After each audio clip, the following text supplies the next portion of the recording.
Hello दोस्तों, आज की कहानी फ़र्क जब माँ बने सास। भाभी, जरा हमारे पास भी बैठ जाओ। कब से इधर उधर घूम रही हो? पूनम अपनी भाभी को टोकते हुए बोली। दीदी, बस छत से कपड़े ले आऊं फिर बैठती हूँ। शिवानिया सीढ़ियाँ चढ़ते हुए बोली। अरे ले आना कपड़े, कौन से भागे जा रहे हैं? इतने दिनों बाद ननद आई है, ये नहीं कि 2 घड़ी बैठकर हालचाल पूछ ले। सास ने थोड़ा छिड़कते हुए कहा। लेकिन शिवानी फिर भी सरपट छत पर गई और सूखे हुए कपड़े उतार लाई। दीदी, बस अब यहाँ बैठकर कपड़े तह कर लूँगी, एक काम भी हो जाएगा। अब थोड़ी देर में चाय का वक्त भी हो जाएगा। शिवानी कपड़ों का ढेर पलंग पर रखकर बैठ गई। भाभी, आप तो ऐसे दिखा रही हैं जैसे फुर्सत ही नहीं मिलती। अरे शुक्र मनाओ कि आपको माँ जैसी सास मिली है। मेरी माँ तो बेचारी बहुत सीधी है। अगर मेरी सास के जैसी सास मिल जाती तब आपको पता चलता। दिन भर ये करो वो करो लगाए रखती हैं, मजाल जो 2 घड़ी आराम कर लूँ। पूनम मुंह बनाते हुए बोली। ननद की बात पर शिवानी सिर्फ मुस्कुरा दी। तभी शिवानी के फ़ोन की रिंग बजी तो शिवानी ने देखा उसकी माँ का फ़ोन था। दीदी, मेरी मम्मी का फ़ोन है। पूनम कुछ कहती इससे पहले ही शिवानी की सासू माँ बोल पड़ी। पता नहीं रोज रोज क्या बात होती है। 2 घड़ी ननद के पास बैठने के लिए क्या कह दिया तो बहाने तैयार रहते हैं इसके पास। सास की बात सुनकर शिवानी ने फ़ोन काट दिया। फिर अपनी सास से बोली। माँ जी, 1 हफ्ते से मैंने माँ से बात नहीं की है। माँ है ना, दिल नहीं मानता। कोई बात नहीं, मैं फिर कभी कर लूँगी। और सुनाओ दीदी, जीजा जी कैसे हैं? और इस बार आप इतने दिनों बाद क्यों आई? शिवानी ने मजाक में अपनी ननद से कहा। अरे भाभी, क्या बताऊं, यहाँ आने के नाम से ही मेरी सास चिढ़ जाती है। वो तो मैं ही जिद करके आ जाती हूँ। सच्ची भाभी, इतनी खड़ूस सास तो भगवान किसी को ना दे। ननद की बात पर शिवानी सोचने लगी। मैं भी कहाँ पिछले 8 महीनों से अपने मायके गई हूँ। यहाँ तक कि फ़ोन पर भी यदि 10 मिनट से ज़्यादा बात कर लूँ तो सासू माँ के तेवर बदल जाते हैं। पूनम फिर बोली।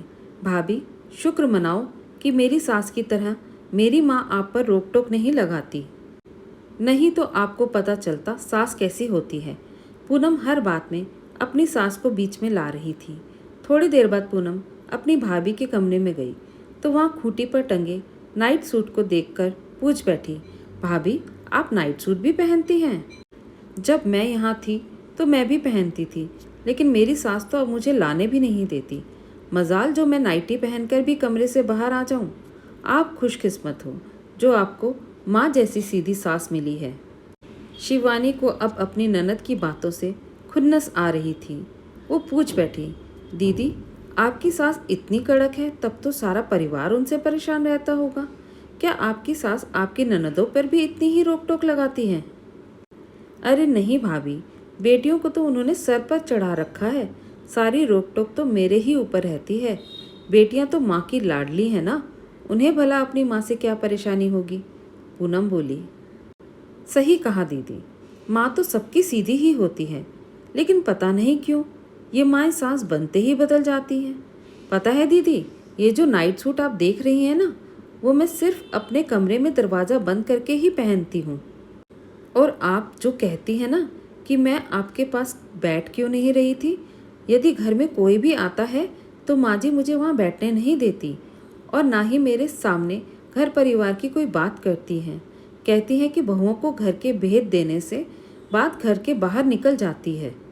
सच बताऊं तो दीदी, आपकी माँ सचमुच बहुत सीधी है, लेकिन मेरी तो वो सास ही है और इसमें कोई नई बात नहीं है दीदी, क्योंकि सास बनने के बाद बहू को नियमों में बांध कर रखना शायद वो अपनी जिम्मेदारी समझती हैं। और यही बात शायद मेरी माँ पर भी लागू होती है। शिवानी मुस्कुराते हुए बोली। पूनम निशब्द सी अपनी भाभी की बात सुन रही थी।